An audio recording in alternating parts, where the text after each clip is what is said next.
Hello po, kumusta na po kayo mga kababayan? Sana po ay nasa mabuti kayong kalagayan.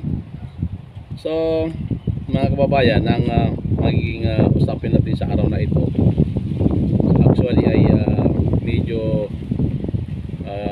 maiba naman po tayo. Dahil itong mga nakaraang araw, actually last 2 weeks, ang nagiging topic na lang po talaga sa ating mga mainstream media, maging sa social media ay itong patungkol sa kaganapan kay General Bantag at nitong kay Secretary Boyeng.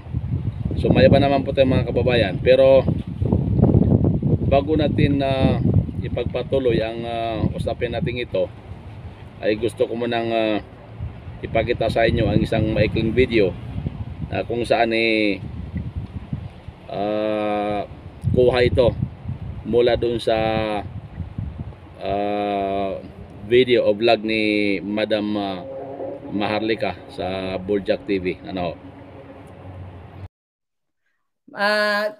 At sa travel at saka sa Maharlika, sandali lang ha. Pero kasi kailangan ko itong ipakita sa inyo. Okay, dali. Ayan po, sa Boljak. Nakita nyo po yan. Ayan, yung Boljak. Sa Maharlika at saka sa travel, bear with me. 40 seconds lang to. Kung napapansin niyo dyan sa gilid, ito. Ayan. Ayun nakaputi, si tatay ni Doc yan. Okay? Hindi lang kasi natin, alam nyo na dito may Guardia Civil dito eh. Ayan, nakita nyo yan. Nakaputi sa gilid. Ayun yung nakamotor. Alright? Nakita nyo yan dyan? Okay? Nakamotor. Ayun. Ayun na po yun. Inano na siya doon. Sinugi na siya doon. So, pakita natin dito sa kabila. Alam ko, nahihirapan kayo. Malabo kasi dahil, dapat kasi ito lang yung way. So yan po mga kababayan, nakita nyo po yung yung sinasabi kong video. So yan nga po yung magiging topic natin dahil yan po ay isa sa mga mahalagang usapin sana sa ating bansa, yung patungkol sa nangyari sa tatay ni Dr. Yomol. Kung matatandaan nyo po, si Dr. Yomol yung sinasabing suspect sa pagkamatay nung ex-Lamitan Mayor na inakusahan ni Dr. Remol na ito ay sangkot sa pinagbabawal na gamot. At humantong nga ang kanilang sagutan, giri hindi pagkakaintindihan sa malagim na pangyayari. Na sana dalangin natin na hindi na maulit ang mga ganyang pangyayari. May batas naman tayo. Pero pagkaminsan ay hindi rin naman natin masisi yung tao na hindi na makatiis na gumawa ng sariling aksyon. Dahil sa pagkakaalam natin, sa pagsubaybay natin sa mga kaganapan mula sa simula, ay masasabi natin na itong si Dr. Yomol ay talagang dumaan sa tamang proseso. Ginawa niya ang lahat ng paraang alam niya para maiparating sa gobyerno ang mga kaganapan sa Lamitan. Pero mayroon nga dyan na mga nagyayabang lang, na puro papugi lang, pagdating pala sa final wala rin palang ibubuga. Ano ho? So ang sinasabi kong usapin sa ngayon ay pagkatapos ng nangyari doon sa pamamaslang sa dating mayor ng Lamitan, ay pagkaroon lang ng ilang oras o kinabukasan lang ay napatay itong tatay ni Dr. Yomol, si dating police SPO4 Yomol, na ayon sa Lamitan Police sa kanilang report ay nagwawalis di umano sa labas. Pero napansin nyo, nakita na mismo dyan sa video na hindi naman nagwawalis, kundi parang nag-uunat-unat lang ng katawan sa labas. At dinaanan nito ng riding in tandem at pinagbabaril at hanggang natumba. So mga kababayan, doon pa lang sa report ng kapulisan ay mayroon ng kasinungalingan. Dahil ang sabi nila, nagwawalis. Well, sa nakita natin na hindi naman ganoon pa nangyari. Hindi siya nagwawalis. At ito ang pinakapunto ko sa ngayon.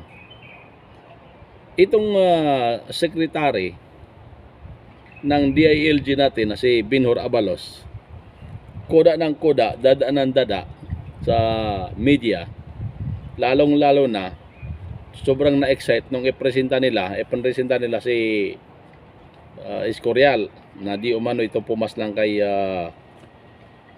Kapersi. At nagsanga-sanga na nga, naging sarswel ang kwento, naging drama-rama kung saan nakarating hanggang doon sa dulo na punta kay General Bantag.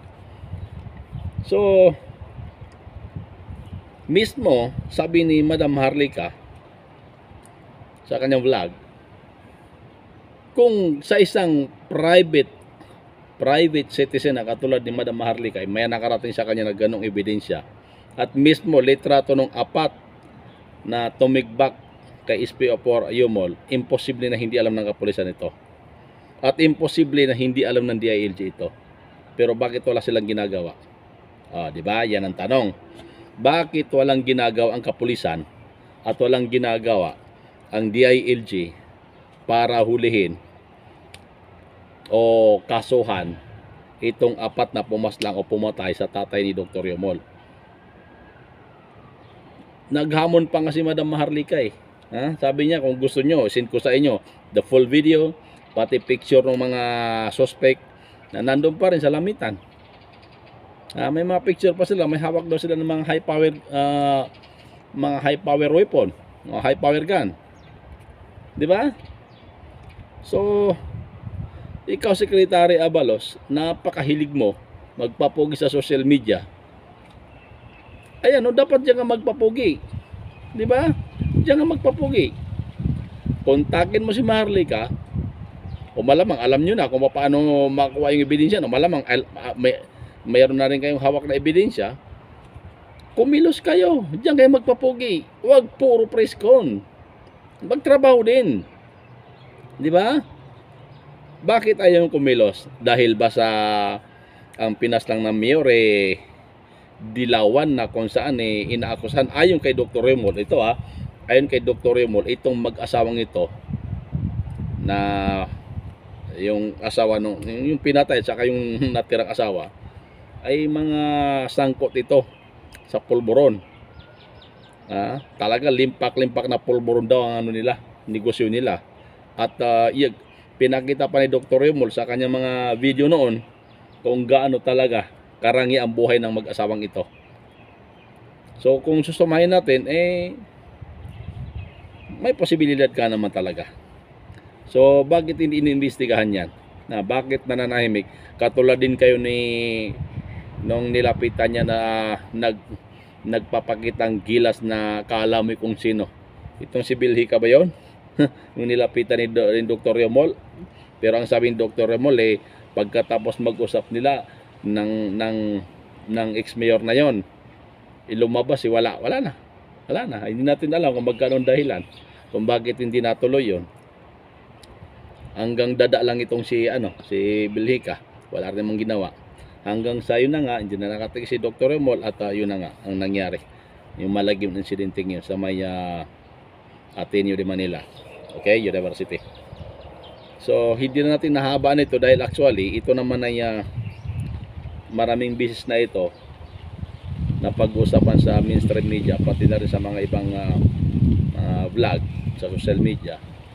Sa atin lang baka maging isa rin tayo na mag-instrumento sa pagpukaw dito sa natutulog na usaping ito na dapat talaga pagtunan ito na pansin ng gobyerno. Okay? Pagtunan ito ng pansin. Huwag puro kay bantag, huwag puro kay persilapit.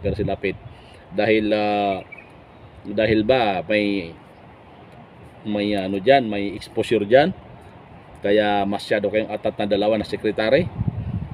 Nako. Huwag ganun. Dapat maglingkod kayo. Dahil lingkod bayan kayo, mga kababayan. So ipakita niyo sa taong bayan, ipakita niyo sa mga Pilipino na hindi lang kayo puro pasikat sa media, hindi lang kayo puro exposure para sa inyong planong plano sa 2025 na darating na eleksyon. Huwag ganon. Magtrabaho din po kayo. Hanggang sa muli mga kababayan. Magandang araw.